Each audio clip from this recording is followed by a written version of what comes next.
అమ్మవారి ఉపాసనలో పెద్ద రహస్యం ఏమిటో తెలుసా అండి?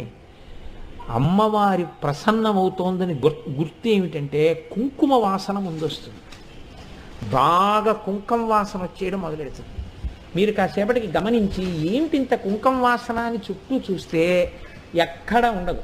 లేదా అమ్మవారు అనుగ్రహిస్తే ప్రయత్నపూర్వకంగా అక్కడెక్కడ కుంకం పడినది ఇంత కుంకమైనా అందులోంచి నాసాపుటములు అదిరిపోయే కుంకం వాసన వచ్చేస్తుంటుంది. అంటే అమ్మవారు అక్కడే ఉండి అనుగ్రహించేస్తోందని గుర్తు. ఇది ధ్యానమగ్నులైన వారికి మాత్రమే తెలుస్తుంది ఈ రహస్యం. కాబట్టి అమ్మవారి అనుగ్రహం ఒకటి లోకంలో మీరు బాగా జ్ఞాపకం పెట్టుకోండి, హనుమ యొక్క అనుగ్రహం ఒకటి. ఈ రెండు చాలా తొందరగా వచ్చేస్తాయండి, చాలా తొందరగా కనపడతాయి.